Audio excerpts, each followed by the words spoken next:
You don't need me to tell you that gaming journalism has gone down the toilet. That sentiment has been resonated all across the internet. Even YouTubers who are not gamers have covered the abysmal articles written by journalists. One glance at a single article they write, and you begin to realize that these motherfuckers, deep down inside, just want to be film critics. And we already know how modern film critics are. Alright, so let's talk about the elephant in the room. Is Joker a dangerous incel movie?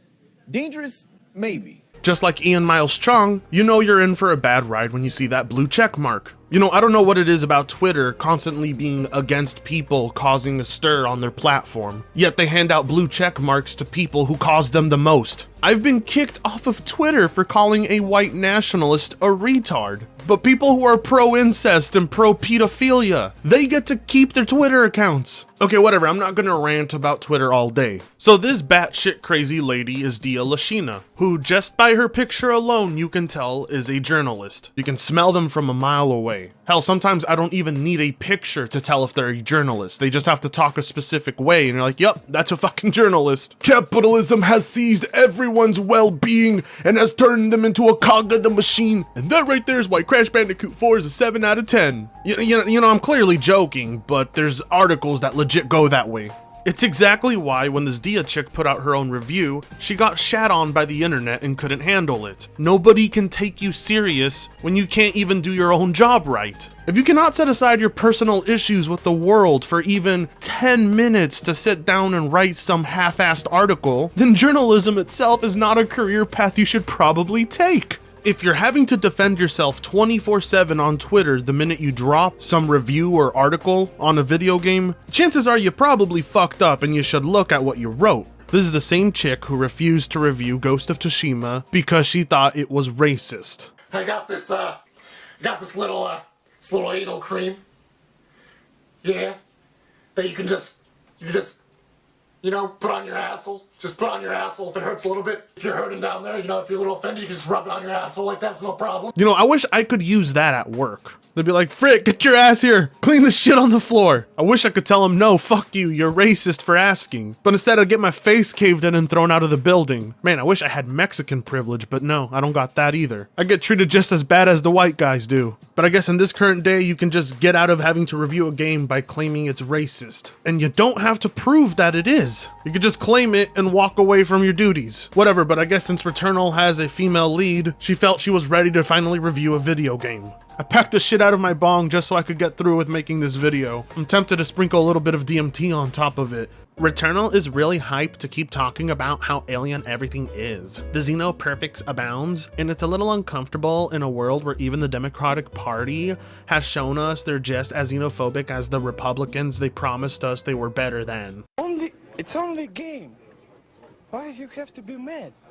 Like, when I see this shit, I know what's going on. She has no actual talent for journalism. She's equipped with the most basic writing skills, doesn't have much more to say than anyone else does in the industry, and she knows this. So what does she do? She starts inserting her own politics to garner the attention of people who will be upset about it. And of course, because she's a woman and a very open feminist, she gets to get away with doing this. If a guy did this, and heaven forbid he was trying to insert his right-wing political views into an article, he would probably get canned, chastised by progressive Twitter, to the point that he commits suicide. And if you think that's repulsive, they would then follow it up by celebrating it on social media, because they're a fucking crazy-ass cult. But by the time I was trying to solve the mystery of a mid-century farmhouse, I kind of stopped caring about the promise of the future, because I'm fully convinced now that AAA isn't just a more expensive looking caliber of game, it's a creative dead end in an industry that doesn't even realize it's gasping for air in a world racked by the seismic convulsions of capitalism.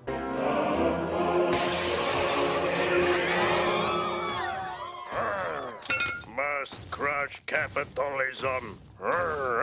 Gaming Journalism 2021, slowly turning a critique of a video game into your own personal manifesto. Like, just imagine if you're a noob at politics and know basically nothing about it, not even what the term capitalism means. You'd be reading this review wondering what the fuck half of it means. Well, aside from inserting her politics into every single piece of media she writes about, she also has a habit of trying to pick fights with people on Twitter. But remember, because she has the right right type of beliefs for Twitter, she never gets banned for any of the shit she says. Like, here's an example of one. She goes after fucking Neil Drunkman. He's one of you. He's a part of the cult. What are you doing? I love this datification of game journalism. We need more perspectives like this. Oh, fuck off. Gloves off. You're a petulant child who desperately needs unrestrained sycophancy. You make mediocre, miserable, cashed-up rip-offs of movies at the expense of talent-dedicated craftspeople whom you absolutely profit off of. Get fucked. I'm telling you, my business, I'm around a lot of women. That one ain't getting laid. Dear God, no, look, Neil's an utter soy boy, alright? But at the end of the day, he's still a man. If you want the gloves off, he'll still be able to kick your fucking ass. Anyway, point being, she's fucking psychotic. In her mind, she probably thinks she's the only correct person on this planet, and even the most woke people around her are still racist, still sexist, still misogynists. So Twitter ended up bullying her off the platform because she got fed up with all the criticism. Nah, you know what? I quit. Fuck this industry. Fuck everyone who let Colin Moriah, I don't know who that is, become a real voice in it. Fuck all the high-level game dudes who are friends with him. Fuck everyone who still rolls deep with Greg Miller. Fuck all of it. Enjoy your AAA shit shows. I'm out. Bye. Have a beautiful time. God damn it, she's leaving just as I found out who she is. Worst part is she protected her Twitter. She was a potential gold mine. The bitch is so psychotic, she attacks people who agree with her on basically almost everything else in the world. So I don't know what dumb fuck out there would come to her aid. Oh yeah, that's right, Jeff Grubb. Jeff fucking Grubb. I don't know what he's doing thinking there's anything to benefit from defending her. One day he's gonna look at her the wrong way and she's gonna call him a fucking sexist. The only thing that gamers hate more than a low score for a game they haven't played yet is a woman who clearly knows more about games than them. We don't deserve critics like Dia. Oh my god.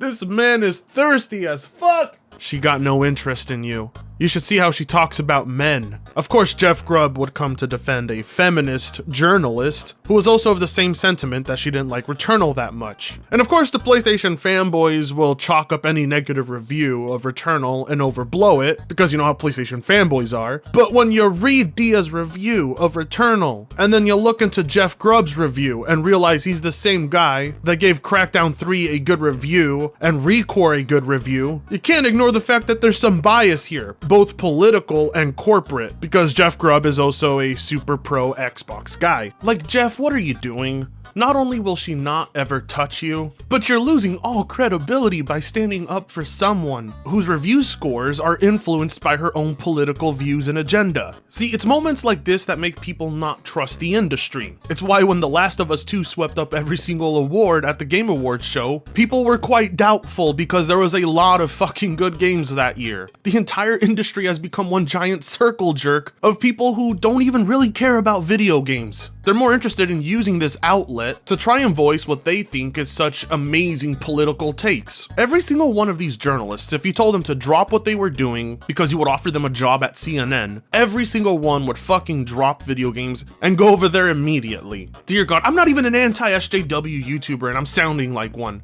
I fucking hate those cocksuckers. But you're at a point where you can't ignore this. But these are the type of people the industry backs. The people calling them out are blacklisted. And because most of these journalists are buddies with each other, you know, like Jeff Grubb with Dia, they come to their defense, and with them followers who are just as batshit crazy. You did some of the best, and that's more than enough to ride high, and more than what the industry deserved. Lots of people would be like, no, stay, but like, you can get better pay and better treatment elsewhere, and if you do want to write about games, again, sometimes you don't have to put up with the shit here to do so,